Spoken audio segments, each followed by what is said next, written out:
Give it a minute, and then 3, 2, 1.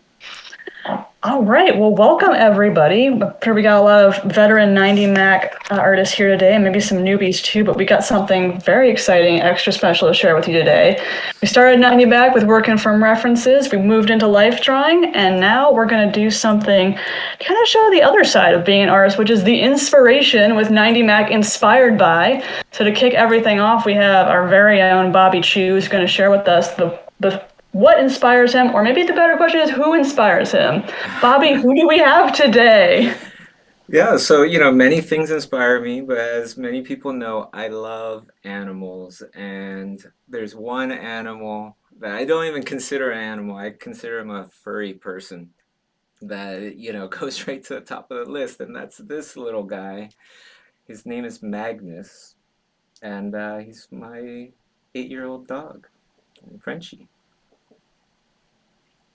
I guess it's kind of a new addition to your family, at least your side of the family anyway, right, Bobby? Yes, yes. I adopted him from my brother, so it's all in the family. Uh, my brother, he's expecting a second child, um, and Magnus has a lot of maintenance, you know. So my brother, he takes care of his pets like super, super well, and we had like a talk where he was just asking, hey, since I have more time, Kay has more time. He really didn't want to, but he knew that Magnus would have a better life with us than what he could provide at this point in his life. So we're like, oh my God, yes. So happy to have been asked, He only has one eye, by the way, which I feel like it gives him even more character, to be honest. There's no one quite like Magnus. Yeah. He's a special boy. Yeah. He's not my first dog, so I brought a little present and a little something to show everybody. My first dog. Let me see here.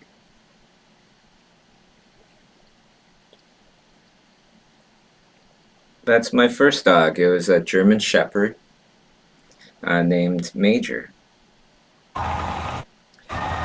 So, yeah, this was quite a while ago.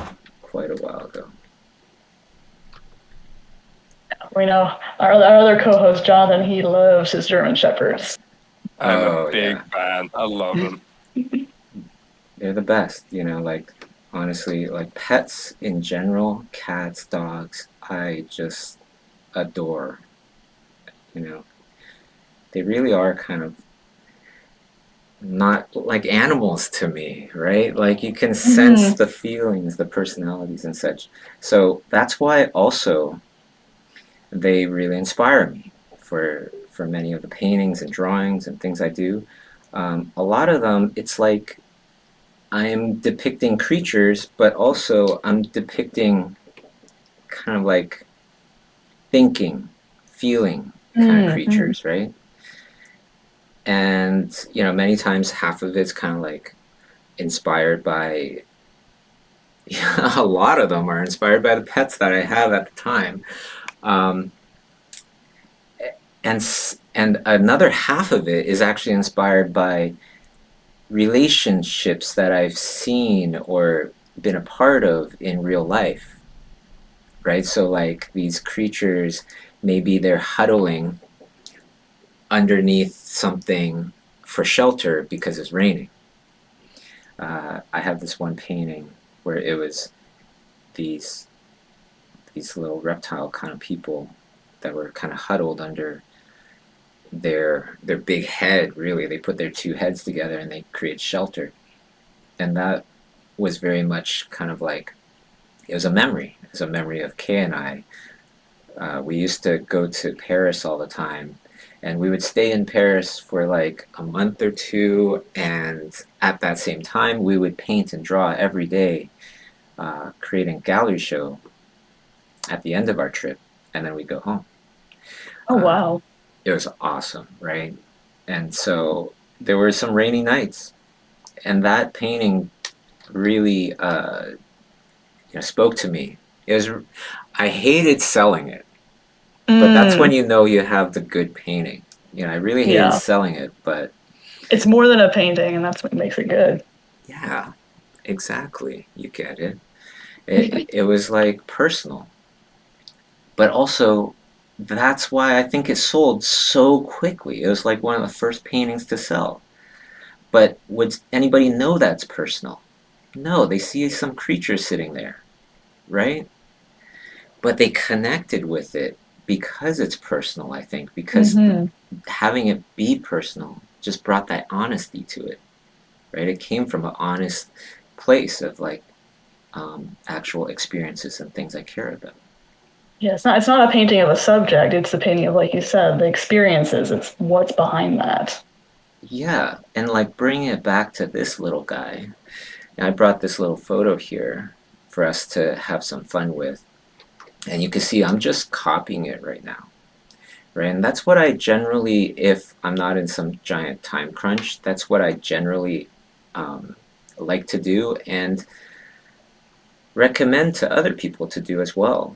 To just copy it first and do a little study. And just by going through the motions, you start to see things that you like, that you gravitate towards, that you can bring into other stuff later. It is awesome.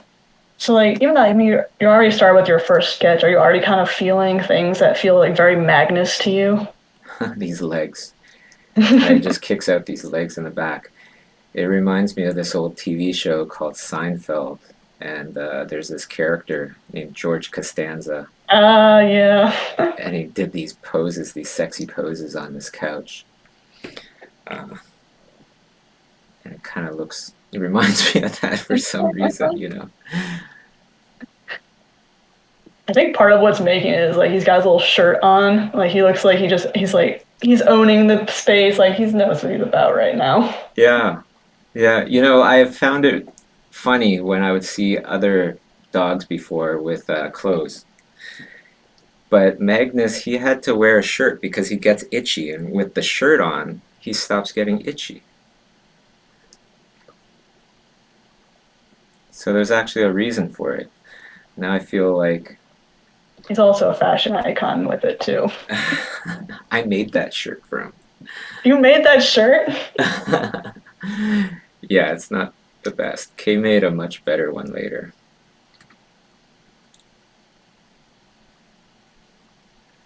Yeah, you were talking before. Oh yeah, no, you go, Bobby. Oh, no, go ahead. I already forgot what I was going to say. Sorry about that. I was just going to say, it's like you were talking about, the character of the creatures you're with. Do you like kind of like what's Magnus's character, especially compared to Major, who was such a big part of your life growing up? Oh, Major was like a big kid. He was like a big, energetic kid. He just wanted to run around, even when he shouldn't run around anymore. He was still wanting to run around, trying to run around. Magnus is it's like a old furry man baby. I don't know. It's just like so it's polar opposites. It's either he's showing signs of like a grumpy old man or a little tiny like a little baby that's just sucking up to you so much that you can't help but to just love him and pick him up. And he loves to sleep in your arms, not even in your lap. He loves it when you're holding him up, and he's just like sleeping in your arms. All right, so now that I did this one, I'm going to put this little guy, I think, maybe I'll shrink him down a little bit and put him in the corner. And then I'm going to do some fun stuff and just explore and have some fun and do something more inventive and creative.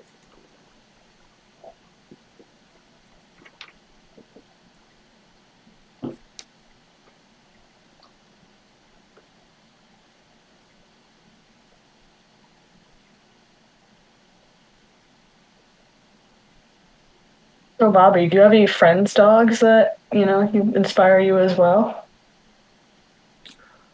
When I spend enough time with the animal, it just becomes like part of my inspiration. It just starts coming out, even if it's subconscious. A lot of times it'll just come out subconsciously, and then I notice it even sometimes years later. Like my brother had rabbits before, and the rabbits bit me one time or something, or tried to bite me. And then I didn't even know. I started painting rabbits in like horrible situations, like about to get eaten by a monster or something like that. Totally wasn't on purpose, because those rabbits are great. It just kind of dribbled out. One of those ghost memories shows up. Yeah.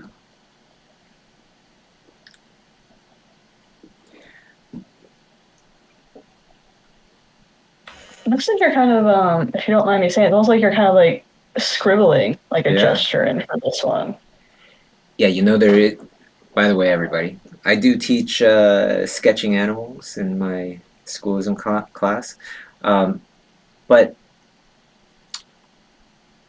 I prefer a lot of this kind of sketching for imaginative sketching, because for me, I'm not looking to get that clean, clear shape, like half the time I don't even know what that shape is at first. So instead, I would much rather kind of do something a bit more scribbly, and then I don't have to be so precious with my ideas, right? Especially for imaginative things, you don't want to be like too precious in the beginning, because you want to explore as many ideas as you can before you commit to anything. Yeah, that's really helpful. I like what you're doing with the ears here. They're very different than Magnus's ears, but it does still have that personality to them. Oh, and the one that I'm drawing right now? Mm-hmm. Oh, thanks.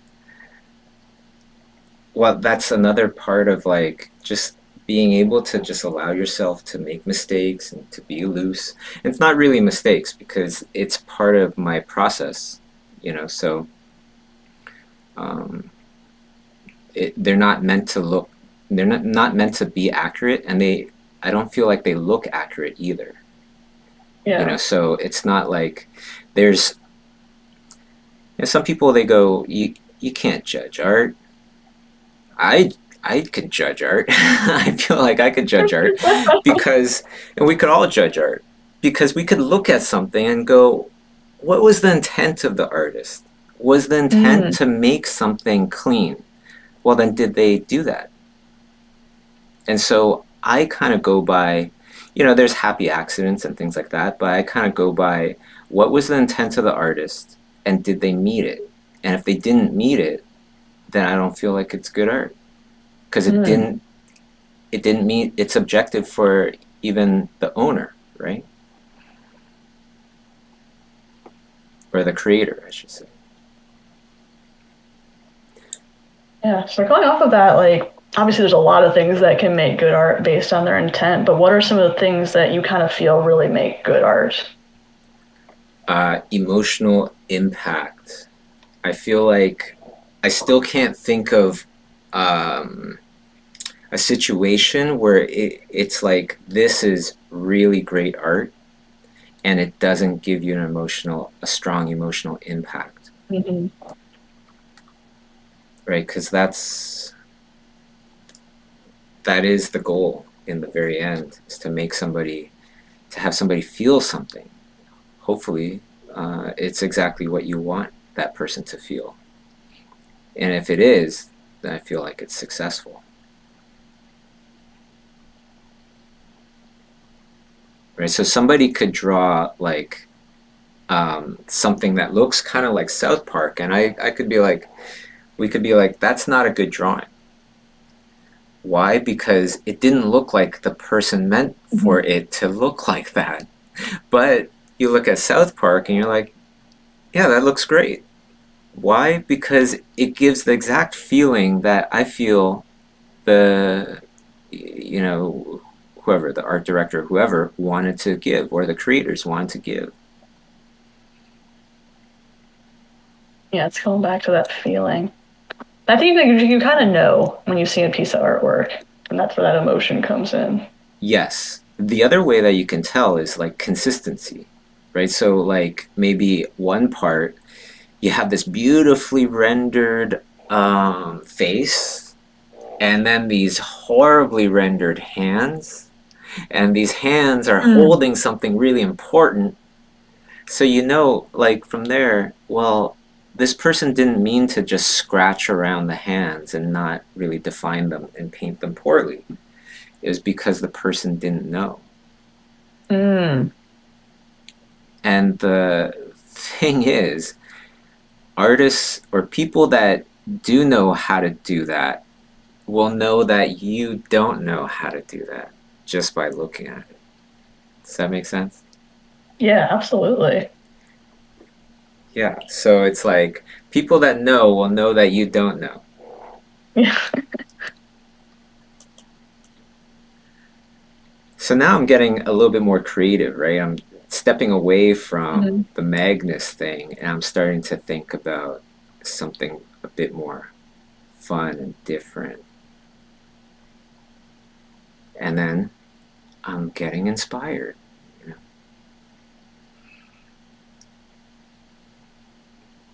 Yeah, I don't know if you feel this as well, Bobby, but sometimes I kind of feel it's like when you have an artist and you can tell they really love the subject that they're painting, like there's something more to it when they're working on it.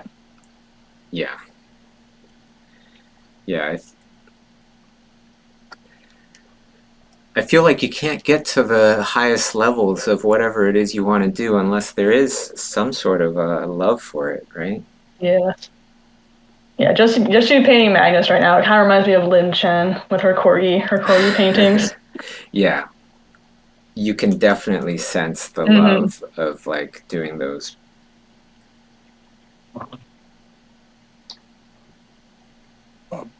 Bobby, I have to say, I am loving this troll-esque version of Magnus, the gatekeeper owns or something. This is so cool. So cool to like see how you can create characters from like things and people and pets you have around you. I love it. Oh, thanks. Yeah, and I could also, you know, I could take influences perhaps from the lighting situation as well. Give him one eye. Have the one eye. Yeah. Right, so I might go, okay, yeah, the light's coming from the left side, so I might just do a quick study just doing the light from the left side first. This will still help me to understand the structure, so maybe later I start changing the lighting so it's coming from the right side or whatever. But I think like one of the things here is you can see how fast I'm going through these little sketches too. It doesn't take that long, like we've only been streaming for like 20 minutes.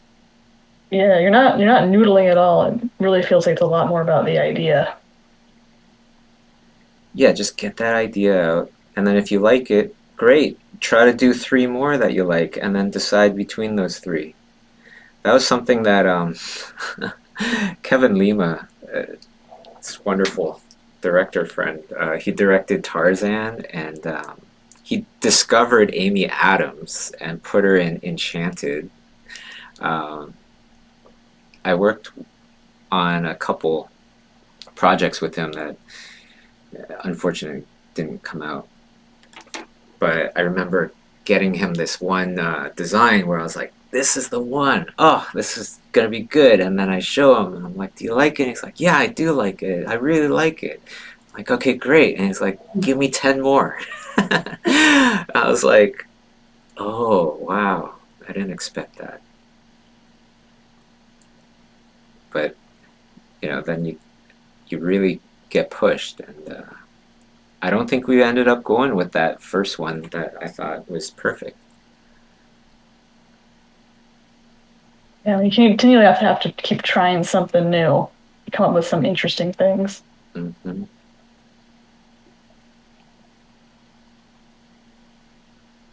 I just want to give a quick reminder to anyone, if you guys want to ask Bobby some questions, you're definitely more than welcome to. You can type them into the LBX live chat, and we can make sure you get those questions answered, because Bobby definitely got some really cool insights that you're going to want to get in on.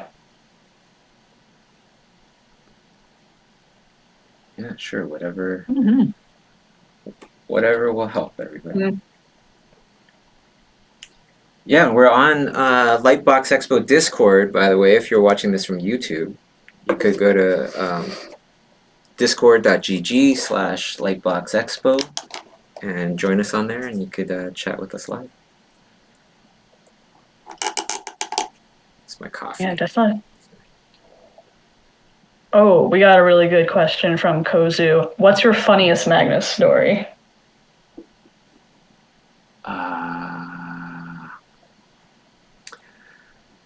Funniest Magnus story. We've only had him. He's 8, but we've only had him for like maybe 4 months. Sometimes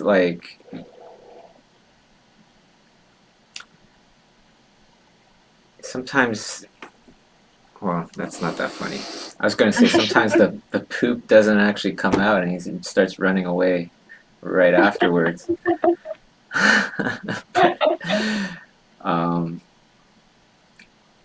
Yeah, I used to have a German Shepherd. German Shepherds love to run. Yesterday I brought out Magnus late at night, and I carry him, cause I carry him to the spot. I let him down, and he runs around or whatever, or walks around. He's a little older, and he did his thing, and I'm like, okay, great, let's go back, and we start walking back, because that's exactly he doesn't even want to really walk around. He just wants to do his thing and go back up. So he started walking back, and then he stops, and I was like, oh, okay, maybe you want to go again somewhere else or whatever. So I start walking to his other common place that he goes. He wasn't budging. I was like, oh, but maybe you want to go back? Do you want to go back to the original place? And I start walking that direction, and he's not budging. I'm like, well, what do you want me to do? Where do you want to go? He doesn't want to go back up. He doesn't want to go to a new spot. And I realized that this old man dog just wants me to pick him up. He doesn't want to walk anymore. He's like a little king. He's like, you must take me here now. Yeah, little emperor for sure. For sure.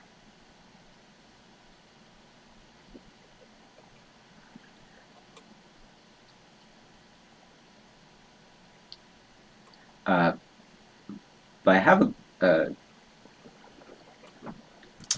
of have a story about Major, my German Shepherd that I had when I was a kid. This was it's related to art, and it was like an epiphany kind of moment. So I was walking Major late at night, and I usually take him to this park, right? And it's right by my house or whatever. And this park is pitch black. You can't see anything in this park at night. There's no lights. You can hear chains rattling because there's these tetherball poles that don't have the balls on them. They take them away at night. And that's all you hear. Pitch blackness and these chains. And we start walking into the park. And as I start looking into the darkness, Major is looking into darkness as well. And then he stops and he starts to growl. right? I'm like, oh, okay, that's kind of freaking me out. He's a giant dog, and he's growling at something, and I feel like, well, his eyesight is better than mine. I start looking into the darkness, and I think I see these 3 floating figures. Oh God. Yeah, they're floating towards me. And so I'm like, okay, I start to back up, right? I don't necessarily believe in ghosts, but I don't, test stuff. Maybe either. now's not the time to test that theory. Yeah, so I In start this backing haunted up. park, apparently. And when I start backing up, Major he just turns around and starts to walk. And then as he's walking, I start running. When he sees me running, he starts running too, and we both run right out of this place. And then it's like, well, what did I see there? I probably just saw some trees. 3 trees that weren't moving, but I felt like they were floating towards me slowly because it's so dark. And then I was like thinking, well, why does that happen to me at night? Like, why do those things kind of happen to us at night when we think, oh, is there somebody in the corner? And we look over and it's like just a baseball hat on a bat or something against the chair. Why doesn't that happen to us in the day? And the reason is because there's so much contrast. All the answers are there. You just look and they're there. At night, you look and they're not there. You see little tiny pieces of what's there, right? And so our brains kick into overload and we start to go, well, what could that be? Right? We start to visualize the other parts of it. We start to analyze the little information that we have. And all of a sudden our imaginations naturally kick into like a higher level. Yeah. Yeah, so then it's like, okay, less contrast helps our imagination. Yeah, it's like our brains are actually wired to work that way. So might as well do it that way. Right. Exactly. So that's why like sometimes if I have trouble visualizing something, I'll just use less contrast.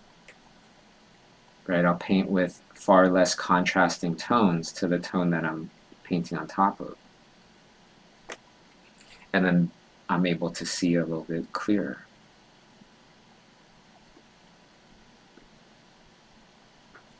And that's it. That's my little story. Yeah. Actually, I have a similar story about that. No ghosts in this one, but things do disappear. Nice. Yeah, so that's how you know it's good. So yeah, back when I used to live in Missouri, which is a state in the central United States, for people who don't know. And in the southern part of Missouri, there's this range called the Ozark Mountains, and it's very woodsy, really great hiking. And I went out one night with a hiking group that I like to hang out with. And it was a moonlit night. We're like, the moon's gonna be out. It's gonna be really nice. So we're just walking around the forest, and there's no one else here. It's very remote and it's very quiet. And we walk through the middle of this like swampy section, and one of the people turns to me and we're gonna play a game called Disappearing Heads, which is kind of concerning when you're in the middle of the remote wilderness with some people, and that's what they want to do now. But it was actually really cool. So it's very similar to what you were doing, Bobby. But they're saying like, okay, what you're gonna do is you're gonna turn to one of the people in the group and you're gonna stare directly at their head. You're gonna stare directly at it. And there's this weird thing that happens because the contrast is so low. Their head actually disappears when the lighting is like that. And the reason for that is because, going back to what you were doing, Bobby, is the way our eyes work, all the color sensors are right around the middle of the eye, and all the ones that do the black and white are on the outside of the eye. But in the center of the eye, our optic nerve actually forms a blind spot. And our brains are so smart that it just takes it out whenever we're looking at something. But when you stare at something in this low light, the brain doesn't really know what to do with it, so it just makes whatever you're staring at disappear. That's so cool. So yeah, so I was staring at this person. I've been walking with them all night. And I just staring at them, and their head just kind of disappears, and it's really freaky. But if you ever get a chance to do it, definitely try that. I want to try that. I've heard of that, like whatever our blind spot and stuff. But yeah, that's really neat. Yeah. Yeah, the human body does some really weird and strange things. Like, yeah, let's put the blind spot in the center of the eye. Okay. Did you know that you have gold in your toenails? I did not know this. You're going to need to Boom, elaborate on that. There you go. You're telling me I could be making money off of toenail clippings this entire time? Is that what I'm getting from this? There's some small, tiny, apparently, some small, tiny little amount of gold in your toenails. That is wild.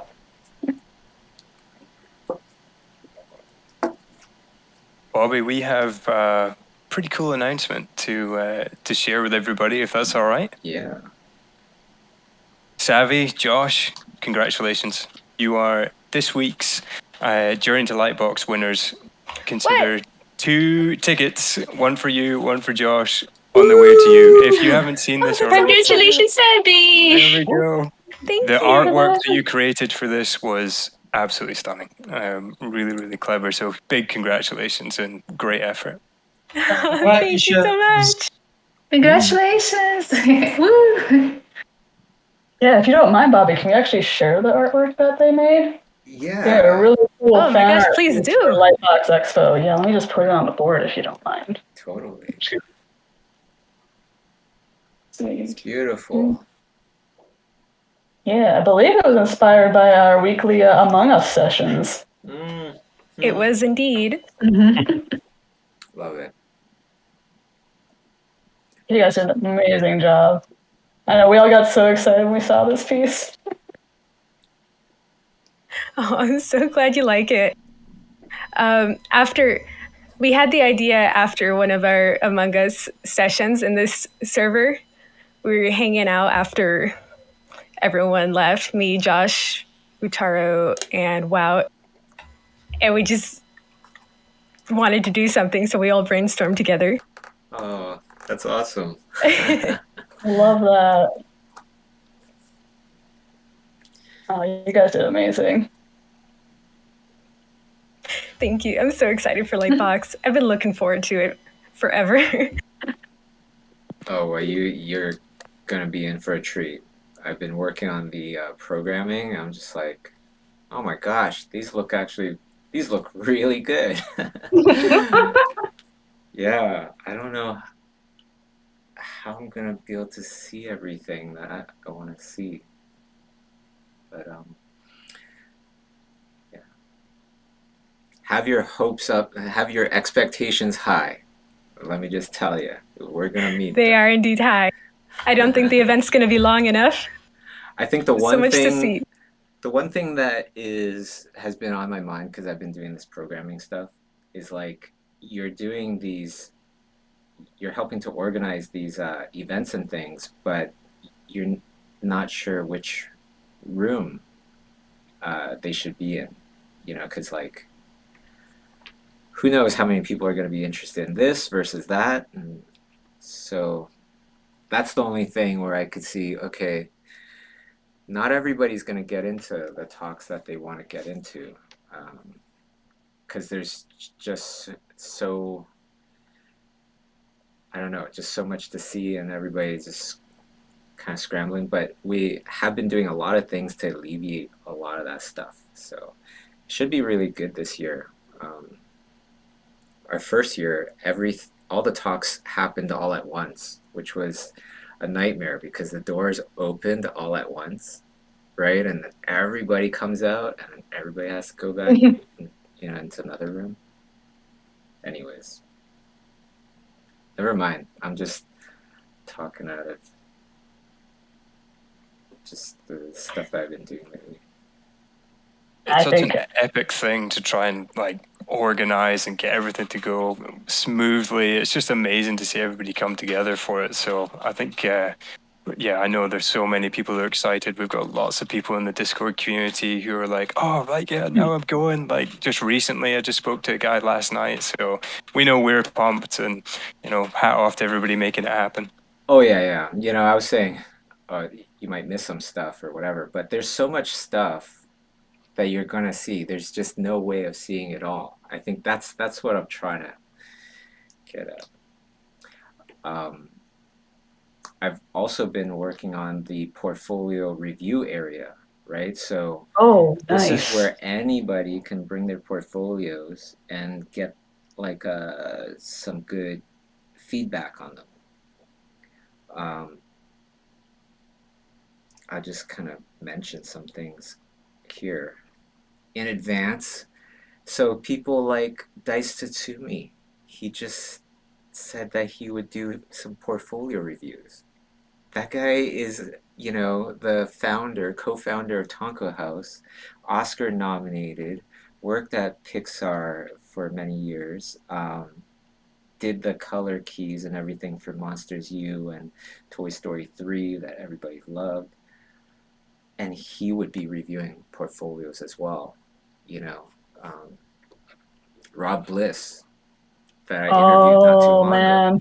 ago, designed Dobby, right? Designed Heath Ledger's Joker.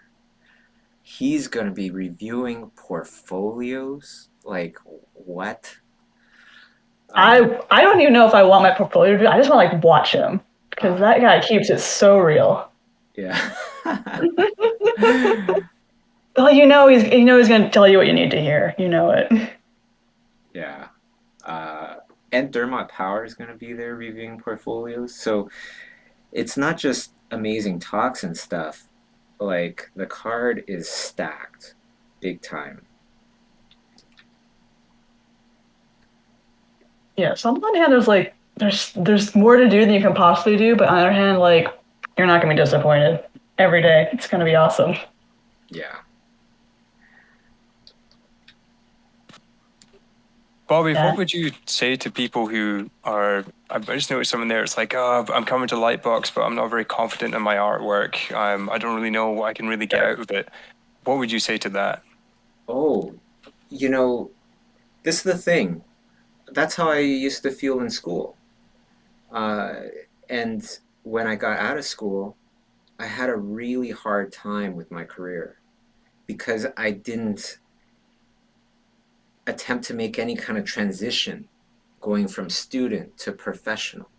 Right? To be a professional, you also need to get out there and start to kind of meet professionals and see what this is all about.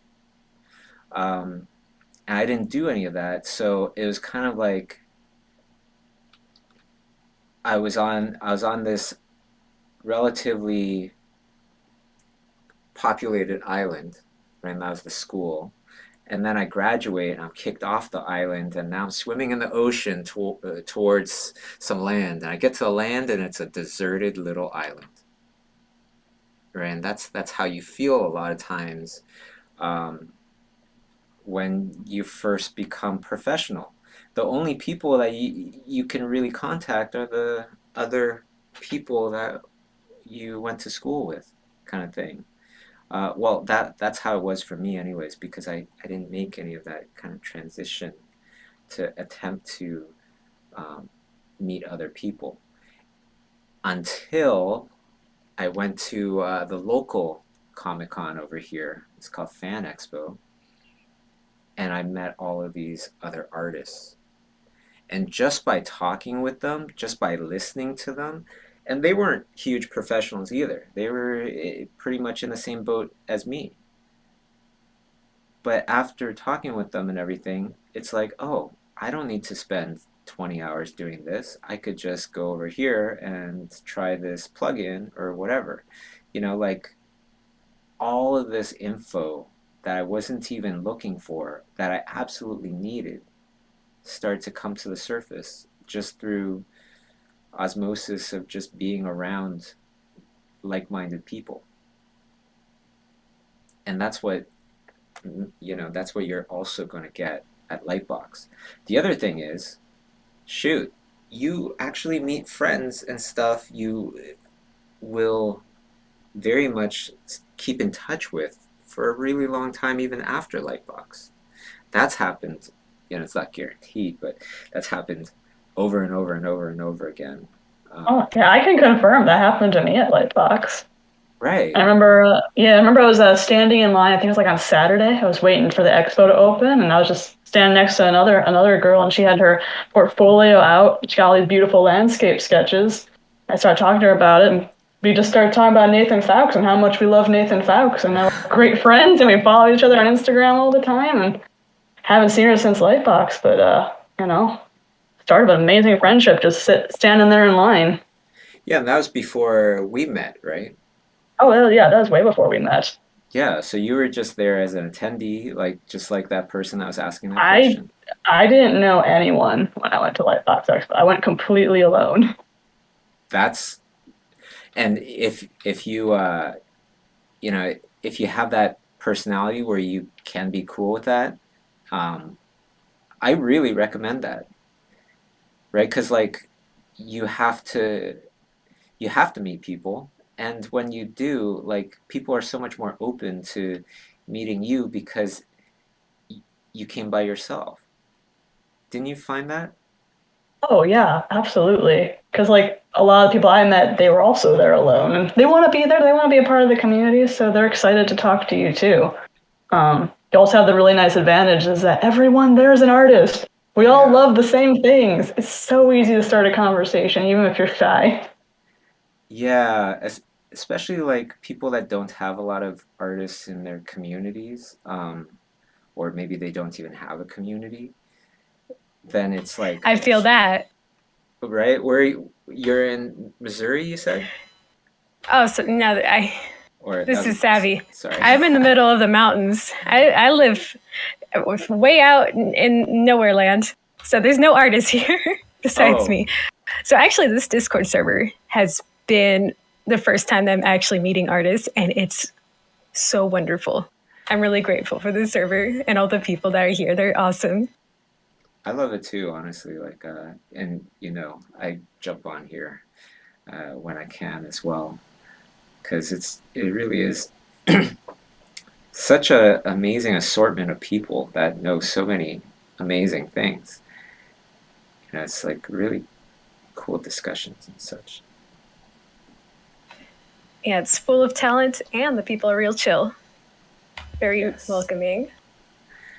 Well, and this is another really great way to kind of start off your Lightbox trip, is really starting off on the Discord and getting to know people on Discord, and then you meet them in real life.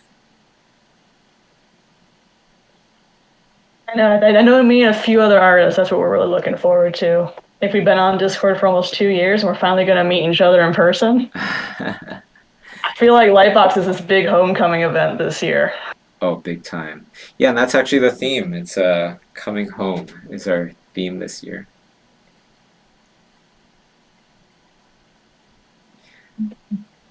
Yeah, in 2019, I went on 22 trips in that year. Oh, heck. Yeah, I think 13, 14 different countries. Since then, I've gone on 0 trips for the last 3 years. It's exciting when you can leave your house and go to the studio. I was just going to ask you to remind me what a trip is. Seriously. So yeah, I'm really looking forward to it.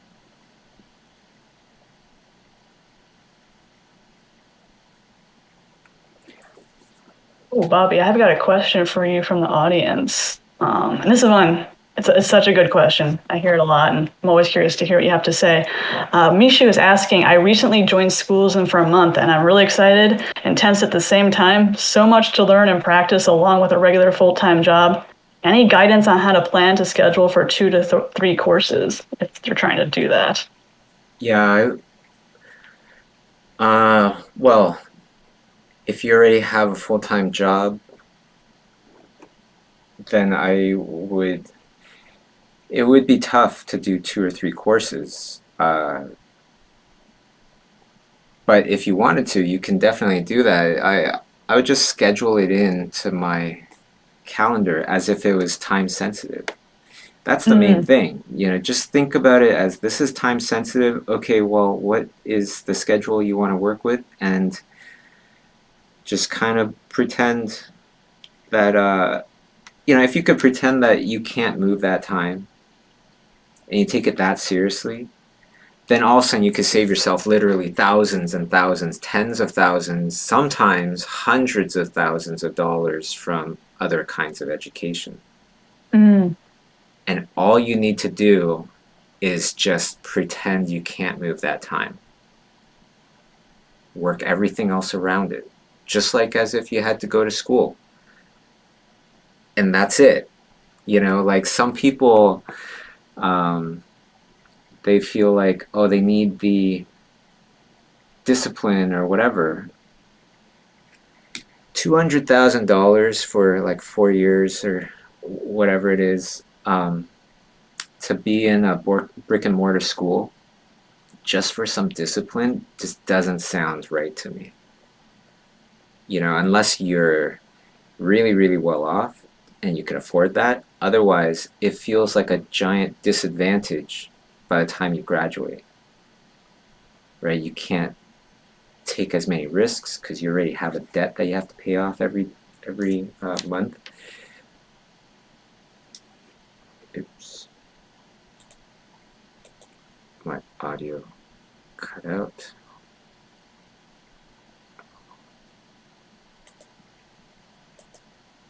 Hold on a second here.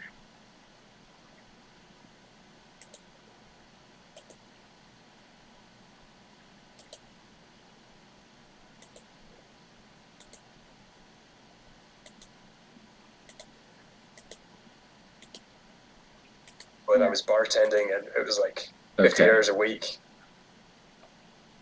Coming across schoolism was like a trade secret or something. I was like, oh, this is amazing. Where was this? I know Can you what I guys hear used to me do now? last summer. It was the summer before. I remember I was like, there was a class I really wanted to work on, but I was just having trouble doing it. So I actually got up at 5 a.m. every day, and I would hop on over the Discord and just sit down in the study in silence section. And I would just work on my homework for like an hour before anyone else got up. And it was kind of funny because after a while, other people started joining in. And we never talked to each other. It just, we all knew that like, well, we're going to come and we're going to work together. And it's kind of helps, knowing other people are going to be there. And they're going to know if you don't show up. Hey, sorry, I think I got cut off earlier because I was, my computer doesn't like my microphone. You guys, can you hear me now? Yeah, we can hear you great, probably Bobby. here now. Yes. Okay, cool. Yeah, I was just, I don't know when I got cut off, but I was just saying that if you have a little sprinkle of discipline, all of a sudden you can really run with schoolism and still, save that money that you would have paid for, some big tuition or something and use it for equipment.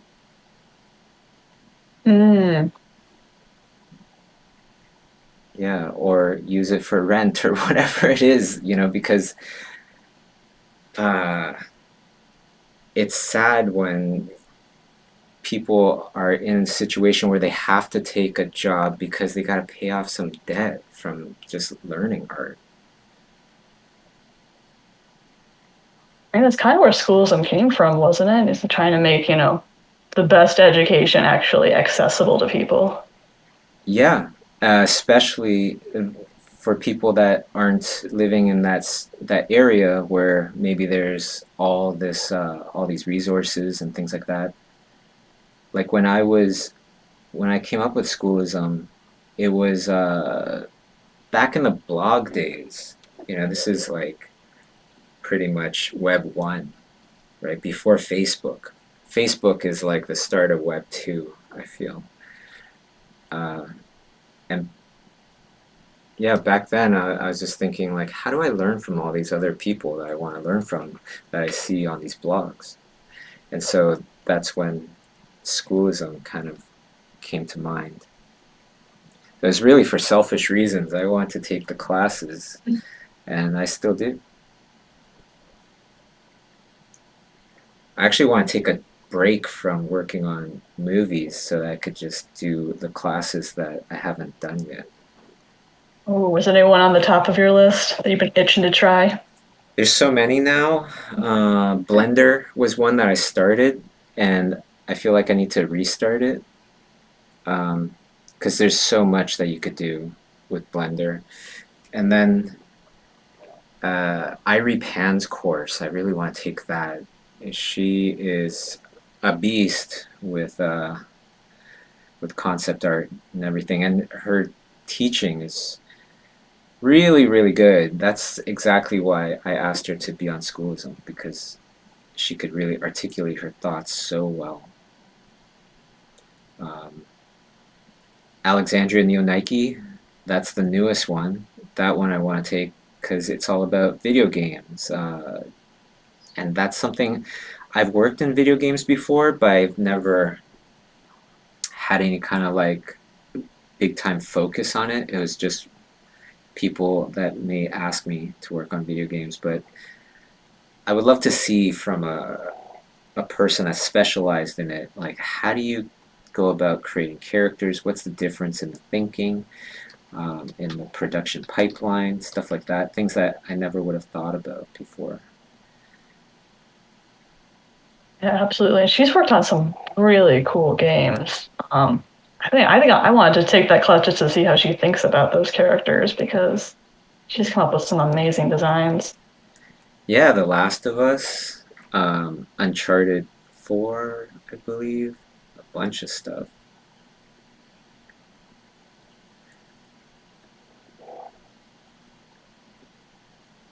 Yeah, there's a lot. I would love to really, I would really love to just pause time and just be a full-time student for 1 year. That would be awesome.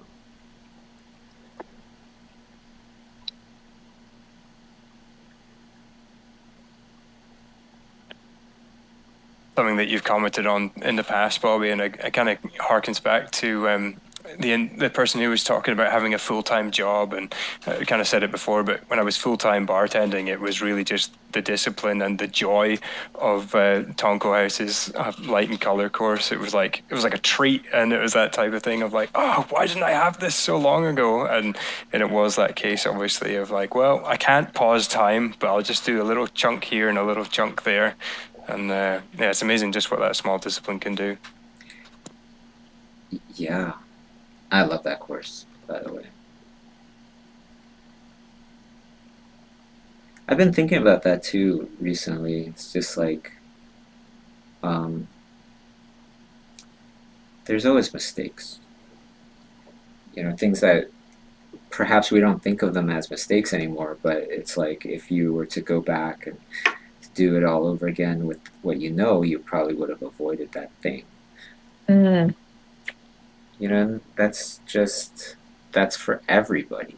So if anybody is in that kind of position, don't feel bad. Don't feel like you lost like 3 years because you went down this other path. We all have examples of that, I think. Yeah, I can absolutely relate to that. I remember when I first graduated from art school, I did the thing, I think a lot of artists do this, where it's like, I'm going to take whatever art job I can get, whatever anyone will pay me to do. I did that for a few years, and I eventually got to a point where like, oh, I don't like anything I'm doing. I don't actually enjoy this at all. This isn't me. I don't want to do this. Yep. Yeah, definitely. Some of the best stories come from exactly those type of experiences, right? Absolutely. I like, frustrating at the time when you realize you're doing something that you don't want to do, but also, it's the path that gets you to where you are. So yeah. I don't know if I would have had the bravery to pursue the actual art that I wanted to do if I hadn't figured out what I didn't want to do first. So you find yourself in your own time. Mm-hmm. I feel like you find yourself faster when you actively learn, when you really actively learn, right? Because if you're just hanging out, you're just chilling out or whatever, you're not going to find yourself at all. Oh, for sure. I know, like, the light bulb moment for me was taking John Hardisty's Essentials of Realism course. I'm like, this is it. This is the stuff. As it's a fundamentals course, but I don't know how some people don't want to approach the fundamentals because they're not always the most exciting things. But yeah, it was an eye opener. I'm like, this is it. This is the good stuff for me, anyway. Yeah, it's a great course too. John's a fantastic teacher. Oh yeah. He's coming to join us next week. We got a webinar with him coming. Oh, nice. Yeah. He is so much fun to talk to.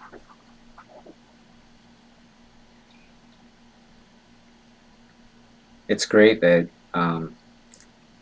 that you guys are organizing all these things. I didn't even know. It's like I love that this is happening more autonomously.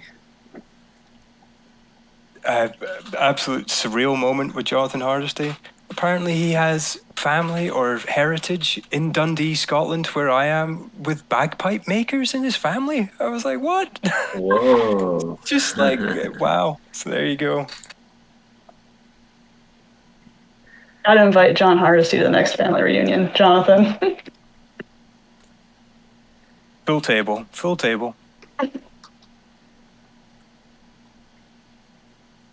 Oh, we got another really good question from Discord.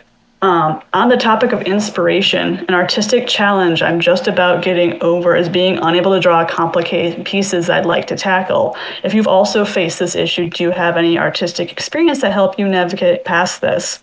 Also, big thank you for all your YouTube videos and your motivation over the years.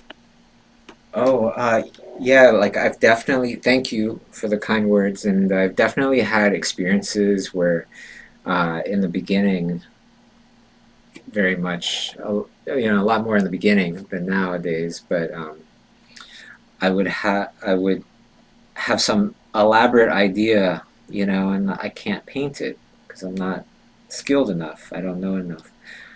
And I actually ended up not painting a lot of those. And I ended up going like, okay, what do I know how to paint? And then how can I push this, the objective of this idea, like 20% more difficult, right? Because I was trying to go from where I am now to like 200% more difficult. And so just by like having a better kind of challenge for myself, it allowed me to kind of like concentrate on each step ahead of me as opposed to looking at the top of the mountain going, okay, I need to get there. Does that make sense? Yeah, absolutely. I know that's a trap that I've fallen in a few times. Like, you want to make those really cool pieces, but it takes steps to get there. Yeah, like if you could survive it, then all of a sudden you take a nice shortcut, right? But if you can't handle it, then all of a sudden you don't really gain much from it if you keep doing that. Yeah, if you're trying to draw a battle scene with 500 soldiers and you're still working on your fundamentals, you might have a hard time. Yeah.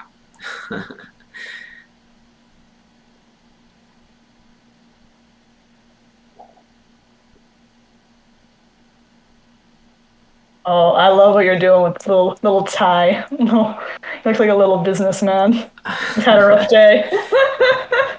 Yeah. This little guy works hard. Mm. So, Bobby, when you do find an image or a subject that inspires you, do you do that step where I'm going to break it down like little bits and just really dive into, really studying this and getting the most out of it? That's like if it's for a job, then generally I don't have that much time to do that. But when I study, yeah, I love studying. I love what a lot of people may find boring, right? Like drawing the same thing over and over again, trying to figure out like these tiny little aspects. One amazing little tiny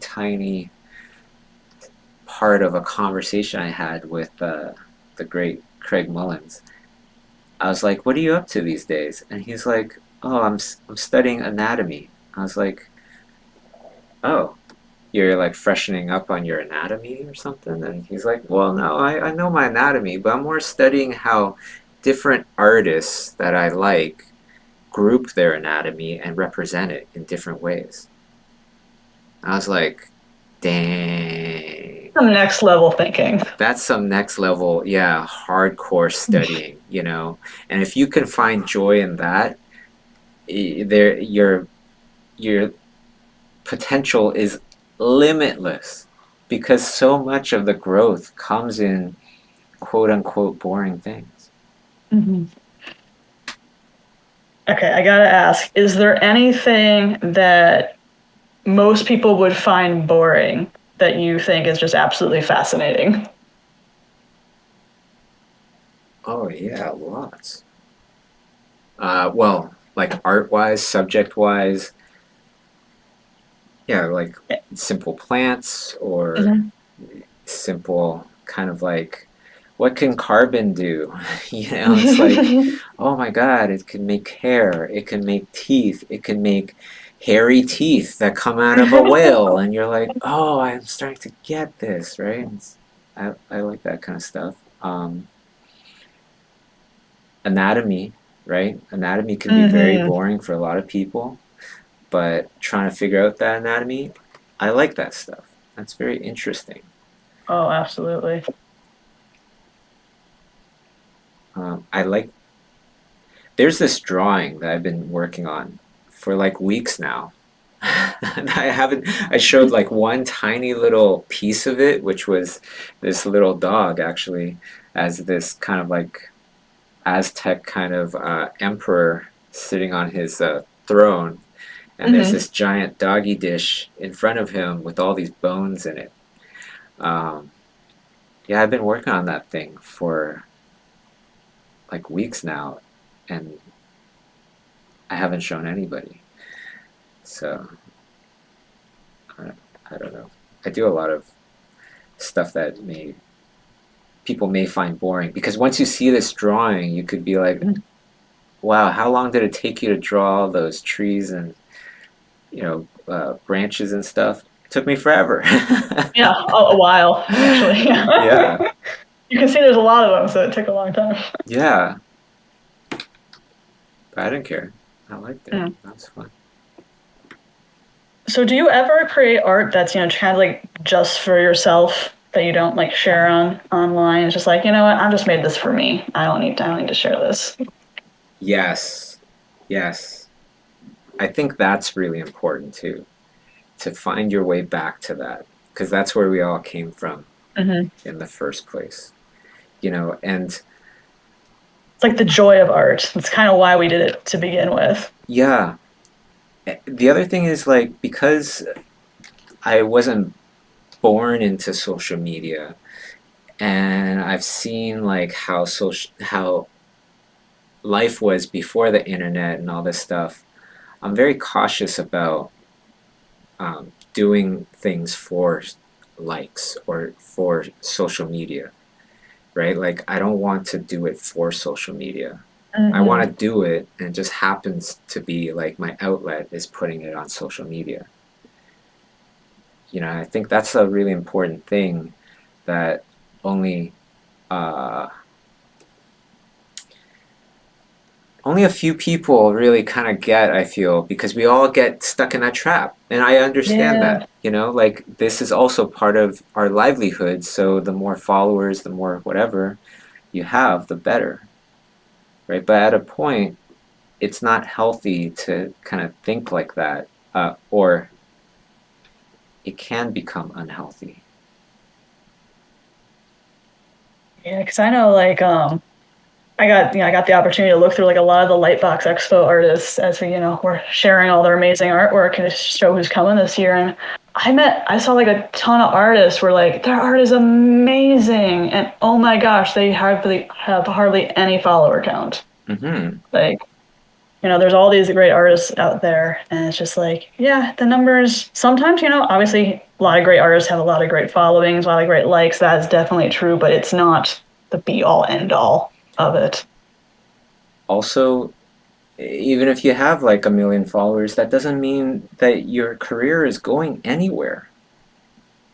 You know, a lot of times you actually like, I'll meet whoever and wow, yeah, they're living a very, very humble life because it doesn't do anything for them. But of course, there are some that are really good at at harnessing the power of their social media and such and doing really great for themselves. Like Ross Tran is phenomenal at it. You know, or Proco. And they've almost made an art of social media of itself. Mm-hmm. The way they treat it. Yeah. See, I don't put as much effort into like, that's the one thing I don't do. I don't put in like giant amounts of time and effort into videos. I'm not sure if they do. It feels like they do because it's really nicely done. Mine are more like, what can I do that will bring a lot of value? Maybe it doesn't have as much polish, but at least this way I'll be able to do it frequently. Mm-hmm.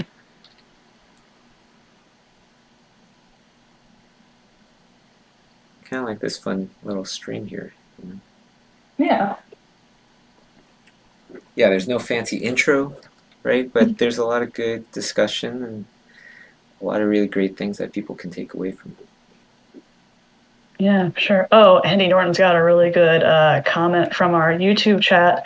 Because of those 90 Macs I've done, I've developed a reputation amongst real life friends as an illustrator, which is fun. You know, I think that's great because I know for me with social media, I definitely got caught in that trap before. You know, where it's like you think about the likes, especially when you're starting out as an artist, because it seems so important. But when I started approaching it from like a friend standpoint, it's like just being a part of the community and commenting on people's artwork and just being there for your art friends, like that made it just so much better. So much better. Yeah. And I think, was it Jonathan you were saying you're looking at some people's social media where they're incredible artists and they don't have that many followers. It's so true. You know, because like a lot of times you don't have time. You're too busy making the thing. Yeah. Right? And all those things that you're making, you can't show. And yeah. Yeah, a lot of the artists working on the really cool stuff can't show you the really cool stuff. A lot of people, they don't care to show you the really cool stuff because they have a name for themselves, so they're not doing it for a job, to get jobs. And if you didn't have to worry about jobs, then how much would you post? Right? If it didn't affect your career, whether you posted or not, how often would you post? And who wouldn't be posting anymore?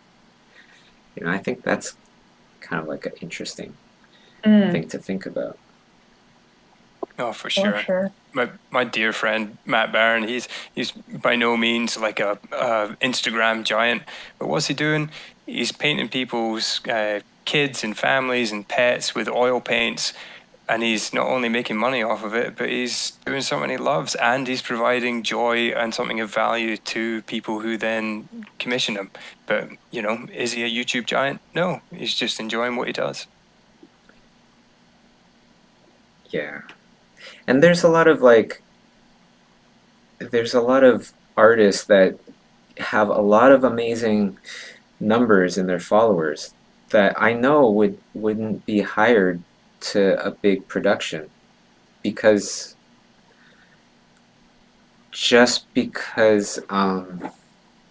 maybe they found some sort of formula to get likes. You know, if I draw a pinup kind of version of a cartoony girl, shoulders up, you know, head slightly turned or whatever towards the camera, then that's going to get me more likes than if I do a little French bulldog having a bad day at work, right? But that doesn't mean like that you're going to get production jobs, right? Because people will look at that and go, well, that feels, I don't see the range in that. I don't see the difficulty in that. Yeah. And it's also like different audiences for different things. Like what social media might love and appreciate might not necessarily be film or animation are going to want to take on. Mm-hmm. And you know, something else that's kind of interesting now is like not just posting pictures for likes, but posting tutorials for likes. Mm. And that gets dangerous because a bad art teacher is worse than having no art teacher at all sometimes. They could tell you, go down this path. Like TikTok, you know, Sam Yang always roasts all these people that do these tutorials on TikTok, right? Because it's so quick. Like, how are you going to teach somebody this very complex thing over TikTok? But it's trendy or whatever. You see all these likes and stuff, all these views, and then you assume that it's true, right? But I've also seen a TikTok where it was like, oh, save time making dinner and washing your dishes by putting in the salmon into your dishwasher or whatever. Like, it came out and it looked It's like one of those things, well, it did not work, technically. Yeah, I don't know if they doctored the video or something, but I Yeah. can guarantee you that fish is not safe to eat, you know?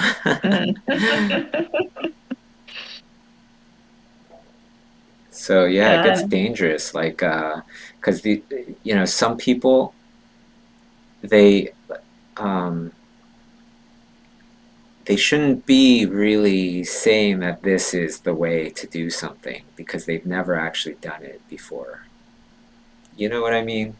Yeah. Not to the extent that they should have done it. Well, So like sometimes scary. even the people, even if they are kind of, been able to find some, corner of success for themselves, sometimes they might not even have the right knowledge. Because I know when I was in Missouri, I really wanted to learn how to do painting.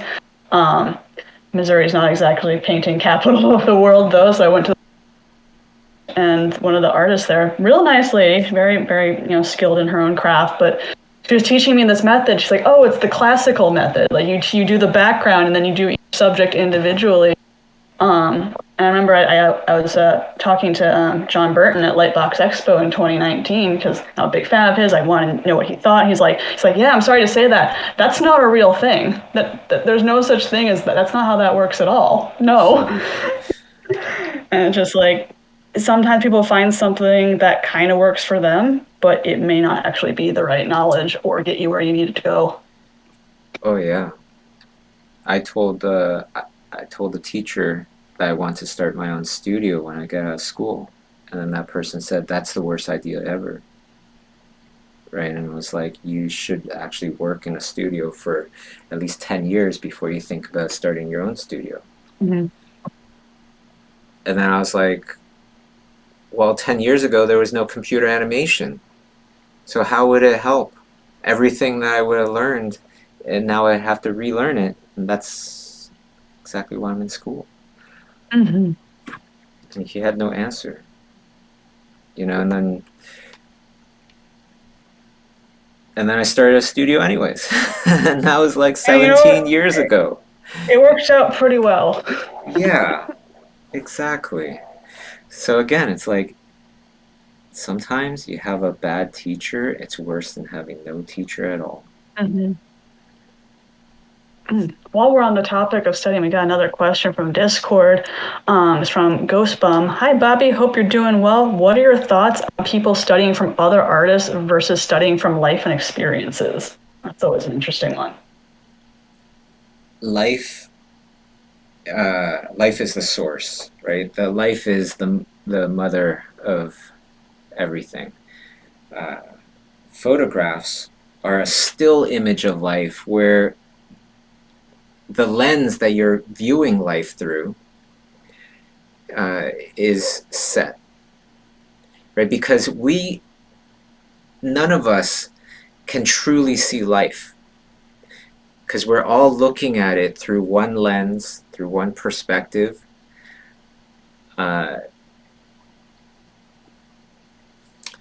and that by itself is really interesting to me because, like, I'm seeing a version of life Hmm.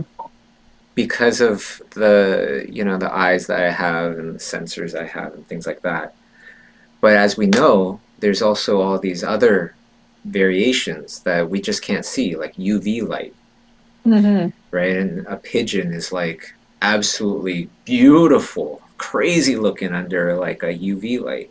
And you don't see those kind of things under just like with our normal eyes. Anyways, so we are only seeing a tiny slice of whatever life we're looking at. And then there's the photograph where it's an even tinier slice because everything's set, all the exposure is set.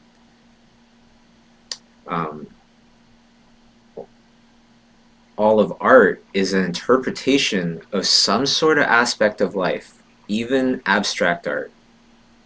You know, it talks about the feeling of something in life or whatever. Either way, even if it's not representational, there is still an aspect that comes from life. Artists, really great artists, have a really great perspective about how they see life, how they see those knees, and then they draw those knees that way, or trees, or whatever else. So to study amazing ways to look at life, yes, totally do that, right? Because that's you're learning how to see things in a very beautiful way. And then you study another person, and then you see these similarities between that person and this person and the last one you studied. And then you start mixing in stuff that you appreciate from life, and that starts to become your style as well. And at the end of it, you've learned from all these different all these different people, all these different ways of how to do something. And now you have the choice whether or not you want to do it this way or that way. When before, maybe you had zero choice because you didn't even know how to, you had no options. You didn't know how to do it even in one way. Yeah, so it's like now you're like a chef pulling things out of your recipe book. It's like, we're doing it this way today. This is what we're going to do. Yeah. Not options. But the cool thing is that if you are forever learning how all these different people think and how life works, perhaps, you know, all that stuff, you start filling up your head with options. And then you choose the options that really connect with you, right? That's natural. Mm-hmm. And then all of a sudden, that's how you get genuineness. That's how you get honesty, right? Because you know how to do it in many different ways. It's just that you chose this way and you chose to paint this thing. Even though you know how to paint everything else, you chose to paint this thing this way, whatever, because you like it. People will feel that. They will feel the honesty of it all and gravitate towards it. Yeah. So, do you want to study other artists? I would say absolutely, right? Because you want to learn how they got to where they are, what they're thinking, and stuff like that. And then study another artist, and then another, and then another, until you start to go, oh, I kind of like this aspect of things. I don't like this aspect of things, and blah, blah, blah. And then start shaping your own style. That was a really long answer. Sorry. That's a good answer, though. It's a good answer. I know, I think another thing to keep in mind too is yeah, definitely study from artists, but also you don't need to get your inspiration just from the big level artists. I get so much, inspiration just from my other art friends. I know a few weeks ago, Jonathan was working on a painting, and he approaches it so different than I would approach it. I want to understand what he thinks. And then he'll ask me for feedback. I'm I think we should use more shapes. I only think in shapes. And everyone thinks so differently. It's so neat. And to that, I want to just also caution people on looking only at contemporary artists right now. Even worse, it's artists of just like this year or something, because a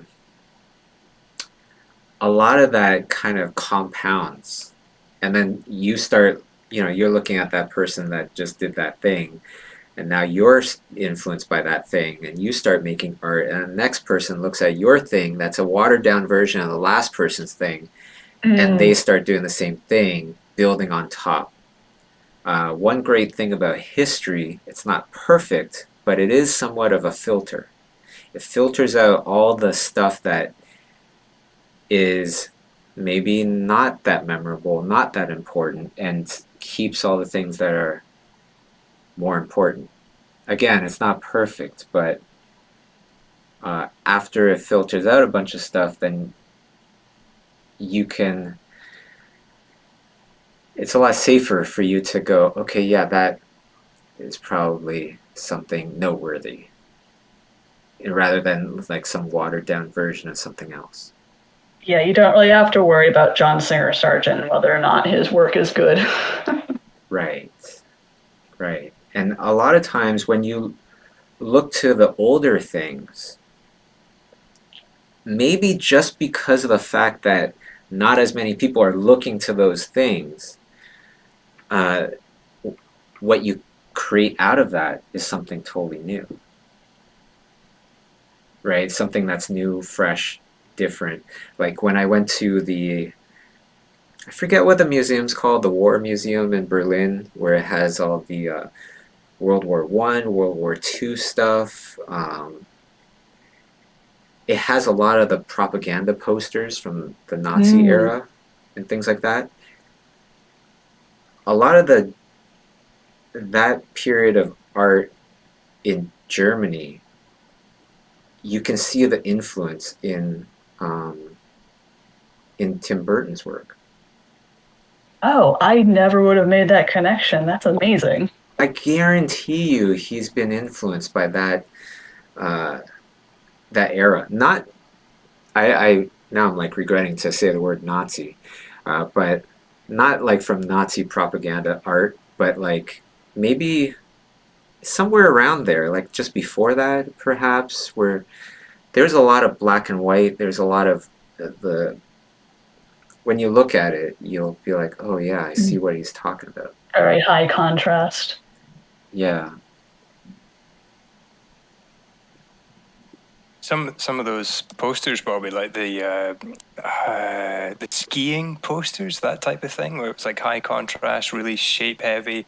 They're beautiful, really beautiful. Yeah, and if he did take influence from that, which I think he did, he really made it into his own. And it was so different from what everybody else was doing, right? And because of there's good quality as well, then people start to notice.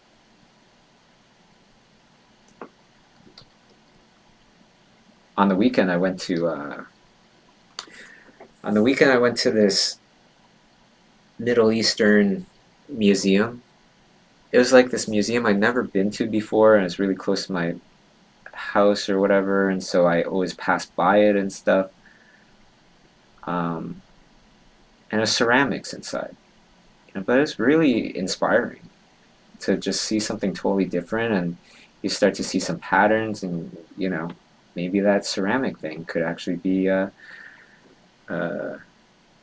pattern for some clothes, and these clothes, they could be some alien clothes, and so on and so forth.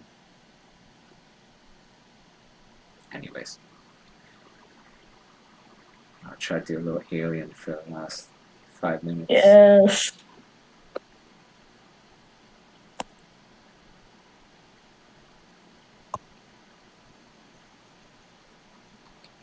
Well, on the note of finding, inspiration in different places, Kofi has a good question about books. Kofi, our beloved moderator, Kofi Bean, what are some of the books that have really impacted you as a creative professional? Doesn't necessarily have to be books about art, but rather books that have shaped your mindset and enhanced your skills.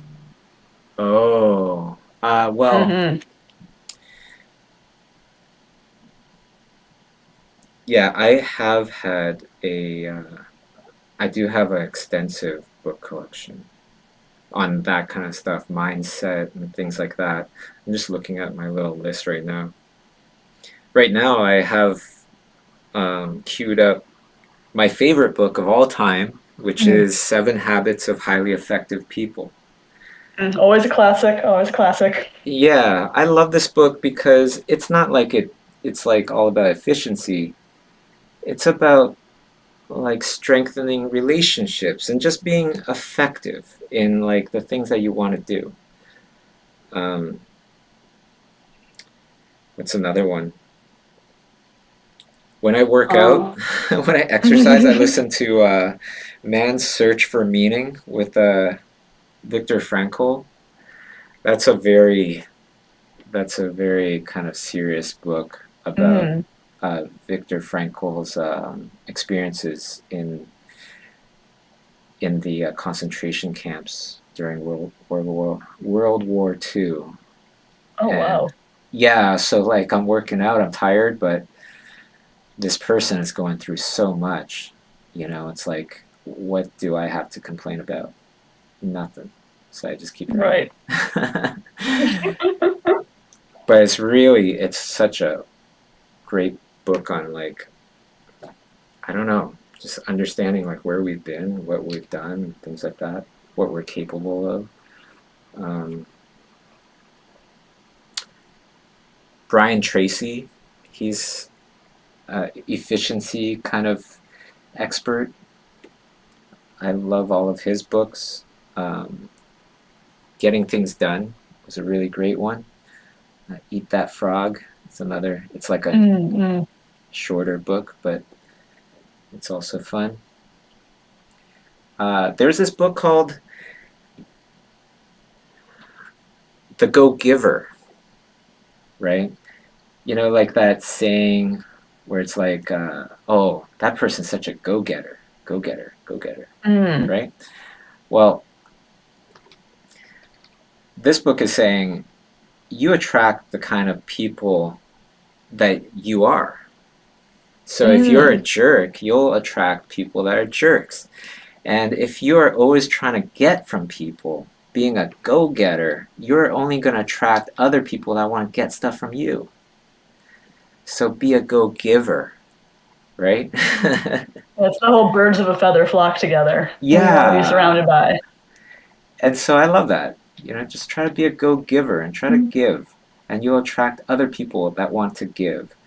You will attract some people that want to just take from you and take advantage, but you do things right, they will be filtered out very quickly. Yeah, I could go on because I search out people that like these kind of books, and then I read those books that they tell me as well. Sparth gave me a great one the other day. What was it called? The Stoic Challenge, I think. Yeah, The Stoic Challenge by William Irvine. That was a good book too. Stoicism was something that I didn't even know I was into. I didn't know that because I kind of was doing a lot of those things by myself, but then I started reading about Stoicism, and I was like, wow, I actually believe in a lot of these things. Do you guys, you know what Stoicism is? I feel like I've been exposed to it a few times, but maybe it's better that you give us the real explanation before I start making things up. No, go ahead. Okay, here we go. Stoicism, I don't know, you probably want to look this up or whatever, but how I interpret it is it's many things. It's a way of kind of life. And one of the big parts of it is that you don't need negative feelings, right? And they don't help you. And so it's a practice of really, you feel stuff, but you try to feel the good stuff, and the bad stuff is more like either acceptance or you change somehow. to try to avoid more bad stuff. Yeah. So a lot of times when I'm dealing with really, unfortunate situations where I don't like the situation or whatever, I think about the fact that that thing that's happening to me is not making me upset. That thing that's happening to me is going into my brain, and then my brain is using my perspective to determine if this is bad or good. Right? But the thing is, it could be either one. Yeah, it's a choice of perspective. Yes, I could have been in a wheelchair, and now I'm in this situation where something bad has happened to me, but now I could walk. Do you think I would care? I wouldn't care about that bad thing at all. I would think that this is the best day of my life, perhaps. Yeah, so just like thinking about things in that situation, I try to put myself into a situation where I would be okay with this. Like, not like to let people push me around, but for me to just not be upset, because that's not really going to do much good. The situation will be the same either way. How do you want to feel about it? Yes. If the situation will be the same either way, if you're upset, it only affects you in a negative way a lot of times, because you're just sitting there stewing in your anger. But if you're able to turn it around, how much different would your day have gone? When somebody, like sometimes, when somebody is really maybe doing something really annoying, then I would think that I'm on this game show where the idea is that various people from your life are going to come over and try to annoy you, and if you do not get annoyed, you win $1 million. Right? And so I really try to put it in my head, okay, I am on this game show, so I'm cool with this. It would take I'm getting that $1 million. It's like, all right, we're doing this. It would take so much more to get me upset if that was on the line.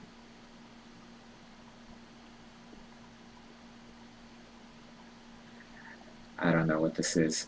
It's going to be like some Star Trek and then lightsaber. I don't know. Yes. I don't know. All right. I think the forbidden combo. This has been absolutely wonderful, I've got to say. It's been an absolute joy to see all these come together. And some more wisdom as always. Well, it's my pleasure. Thank you so much to both of you for helping to host. Thank you to the Discord community for contributing in the conversation and everything. Yeah, absolutely. And definitely if, anyone's around in the upcoming weeks, got some really great stuff coming up. Jonathan and Neld, one of our other moderators, are going to be hosting a Game of Thrones drawing jam. Draw something that you're passionate about. We got that new Game of Thrones show coming out. We know you want to talk about it with us and tell us why you love it so much, or your big in-depth opinions. Definitely come out for that. And we also, have like a lot of exciting stuff coming up on the Discord. Hang out. Be a part of the community. Support that. This is the fun stuff. And of course, thank you so much, Bobby. Couldn't have done it without you. So excited that you could share with us what you love about, what inspires you, what you love about art and life and everything. Always a great time when you stop by. Right back at you. Thank you so much for hosting and asking me. I guess there's nothing left to say except for take care, everybody. Have a great rest of your day, I think. Yeah. Yep. See you guys later. Happy drawing. You, Bobby. We'll see you Thank soon. You so much. Take care. Thanks, everyone. Thanks, Bobby. Take care. Wait, Bobby, real quick. Yeah. I just want to let you know that this whole time I was wearing Schoolism merch. Nice. I just got my new shirt in. It's fantastic. Yay. Awesome. Great to hear. That is all. Thank you for the event. All right, you're very welcome. We'll end the stream now. All right, we're off of YouTube.